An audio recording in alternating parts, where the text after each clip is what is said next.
Hai semuanya, selamat datang kembali ya di channelnya Dian Senopati. Di video terupdate kali ini saya telah buatkan preview dan prediksi dari drama Chauffeur Killer dalam lanjutan episode yang ke-7.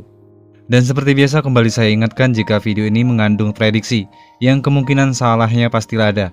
Maka dari itu kalian harus tetap melihat dramanya tayang secara penuh pada tanggal 31 Januari dan 6 Februari di jadwal yang telah ditentukan. Dan untuk teman-teman yang mungkin baru pertama kali menemukan channel ini, langsung saja di subscribe agar supaya nantinya tidak ketinggalan video-video terupdate selanjutnya. Dan inilah dia prediksi Chauffeur Killer dalam lanjutan episode yang ke-7. Dan kali ini kita beri judul, Ternyata Dia Belumlah Mati. Let's go! Seorang tentara yang bernama Veil atau yang biasa dipanggil dengan Bale ternyata belum mati seperti yang dikira oleh Jinman selama ini. Dan dari sini nih kita bisa tahu jika sebenarnya Veil telah menghabisi salah satu warga sipil yang tidak bersalah. Yang kemungkinan inilah pemicu dari perselisihan yang terjadi antara Veil dan Jinman yang berbeda cara pemikiran. Terjadi dua kubu terpisah di mana yang satu kubu dari Veil, yang satunya kubu dari Jinman, yang ternyata Fasin ada di dalam satu pasukan yang berada pada pihak Jinman. Dan jika kalian ingat di episode yang kedua ketika Jinman sempat mengangkat telepon dari seseorang yang bernama Junsol. Dan dari sini ini kita bisa tahu jika dulunya Veil sempat dianggap tewas oleh Jinman. Dan di momen inilah Veil kembali datang menuntut balas dengan cara menghabisi keluarganya Jinman satu demi satu. Dan ini juga salah satu alasan kenapa Jinman selalu protek terhadap Jian.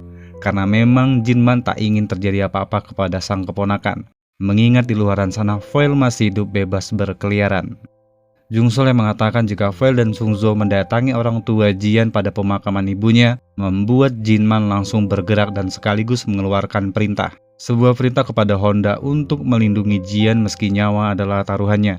Namun sayangnya di sini Honda harus gugur karena menghadapi orang yang bukan levelan tandingannya. Jinman yang pada saat itu ingin menyelamatkan orang tua dari Jian ternyata harus terhalang oleh pasukan yang kemungkinan ini adalah skenario jebakan dari yang dibuat oleh Veil. Karena bisa-bisa ada pasukan khusus yang sengaja ditugaskan untuk menghambat Jinman dalam menyelamatkan keluarganya.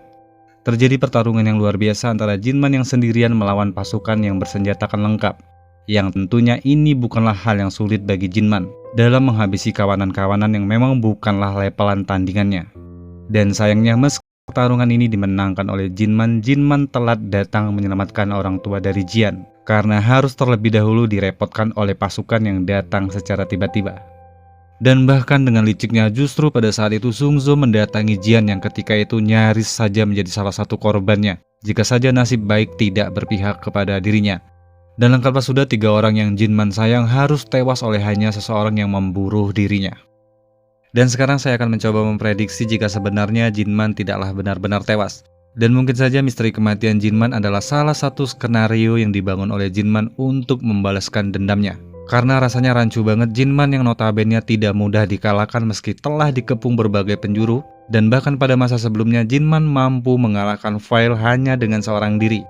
Jinman yang memiliki kecepatan dan selalu akurat pada saat menembak rasa begitu aneh jika ada orang yang dapat dirinya tewas. Dan dari beberapa clue akhirnya saya pribadi berasumsi jika Jinman sebenarnya tidak tewas. Melainkan ada skenario yang pasti ada tujuannya untuk Jinman lakukan. Yaitu clue yang pertama pada saat hari pemakaman Jinman. Ada 2 laki-laki kembar datang melayani secara misterius. Dan sudah terciduk jika 2 orang kembar ini merupakan anak buah dari Veil. Yang ketika itu kedapatan sedang mengintimidasi seseorang. Dan terciduk lagi pada saat Veil tengah memantau layar monitor CCTV yang sedang dia pantau. Dan jika benar Jinman tewas di tangannya mereka, kenapa si kembar ini harus repot-repot datang untuk memastikan keadaan? Dan di sini juga kita tahu jika pada saat itu ada salah satu karangan bunga kiriman dari Kameret Yonghan yang sampai hingga detik ini belum nampak batang hidungnya.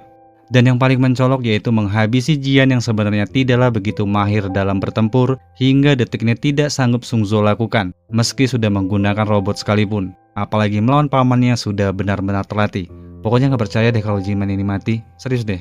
Dan lagi pula pada saat pembakaran jenazah, sama sekali tidak ditunjukkan apakah benar-benar Jinman ada di dalamnya. Yang kita tahu hanya peti mati yang bisa saja isi di dalamnya sebenarnya adalah kosong melompong. Nah kalau pendapat kalian gimana? Coba tulis di kolom komentar. Nah mungkin segini dulu ya yang bisa saya bagikan. Ada 2 scene lagi yang lain waktu kita akan bahas. Yaitu scene yang pertama di mana Bale dan Jinman ada di dalam suatu persidangan. Dan yang kedua, Jian harus melakukan pertarungan terakhir berjuang seorang diri dengan membawa semangat yang telah diajarkan oleh sang paman. Seperti biasa, jika suka dengan video ini silahkan like, dan saya Adian Senopati pamit undur diri. Ketemu lagi kita di konten selanjutnya. Komen ya guys ya, jangan lupa. See you next time.